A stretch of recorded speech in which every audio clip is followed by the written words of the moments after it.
Hello friends, I'm going to tell you the story of the Pied Piper.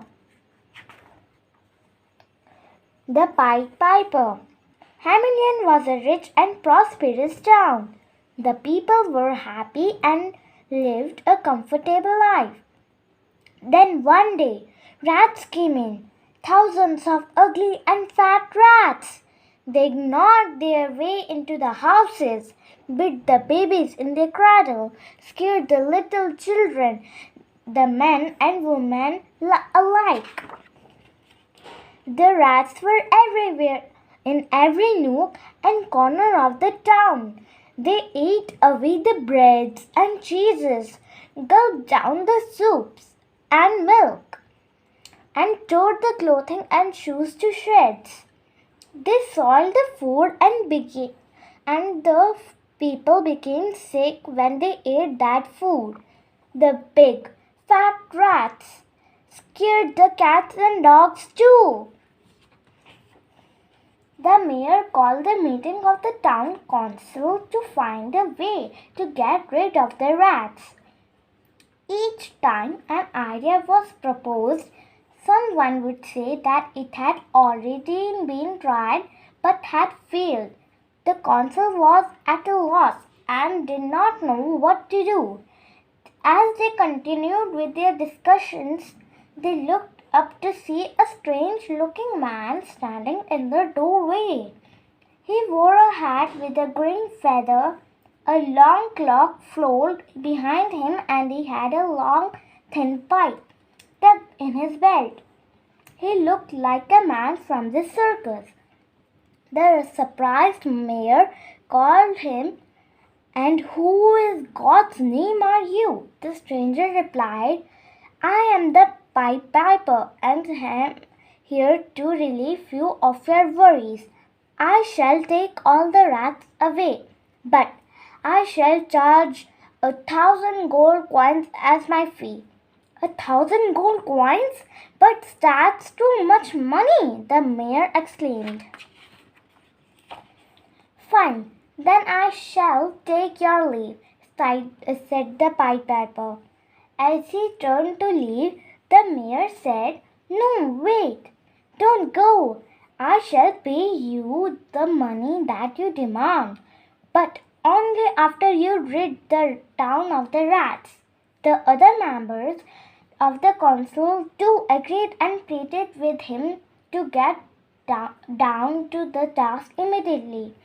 The mayor took the Pied Piper outside where the people of the town had gathered. The Pied Piper spoke to them in a loud, booming voice. "I am the Pied Piper, and be assured that I will relieve you of the rats in no time." The happy crowd cheered at him, glad to know that the rats would soon be gone. The Pied Piper went and sat down by the river and began playing his pipe. A curious, haunting tune wafted across the bridge and was carried through the town. As if by magic, the people saw the rats leaving their houses one after another in a big procession. The people hurried out of their homes, and following the rats, they reached the bridge. They saw the grand spectacle of thousands of rats jumping and drowning into the deep river. The rats appeared to be under a spell. When there were no more rats left in the town, the Pied Piper stopped playing his pipe. People were delighted and heaved a sigh of great relief. They started dancing and laughing in the town square. They waved and smiled at the Pied Piper, who then went to see the mayor. But the mayor was a foolish liar and a greedy man.